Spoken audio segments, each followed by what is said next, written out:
ಇವಾಗ ಎಲ್ಲಿಗೆ ಅಂದರೆ ಕೆಮ್ಮಣ್ಣುಗುಂಡಿ ಹೊರಟಿದ್ದೀವಿ. ಅಲ್ಲಿ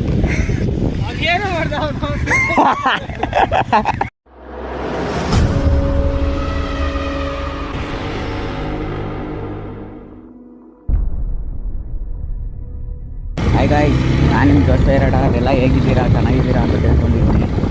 ಇವಾಗ ಎಲ್ಲಿಗೆ ಅಂದರೆ ಕೆಮ್ಮಣ್ಣುಗುಂಡಿ ಹೊರಟಿದ್ದೀವಿ. ಅಲ್ಲಿಗೆ ಹೋಗ್ತಾ ವ್ಲಾಗ್ ಕಂಟಿನ್ಯೂ ಮಾಡ್ತೀನಿ. ಎಲ್ಲ ಒಂದು ಬೆಸ್ಟ್ ತಗೊಳ್ತಾ ಇದ್ದೀವಿ ಗೈಸ್. ಮಳೆ ಬರ್ತಾ ಆಯಿತು. ಕಣಿವೆ ಕಂಟೆ ಕಣಿವೆ ಅಂತೆ. ಹಂಗೆ ಒಂದು ರೆಸ್ಟ್ ತಗೊಂಡೆ ಗಾಯ್ಸ್. ಎಲ್ಲ ಹೋಗ್ತಾ ಇದ್ದೀವಿ ಇವಾಗ. ಗಾಡಿ ಹೋಗ್ತಾ ಇದೆ.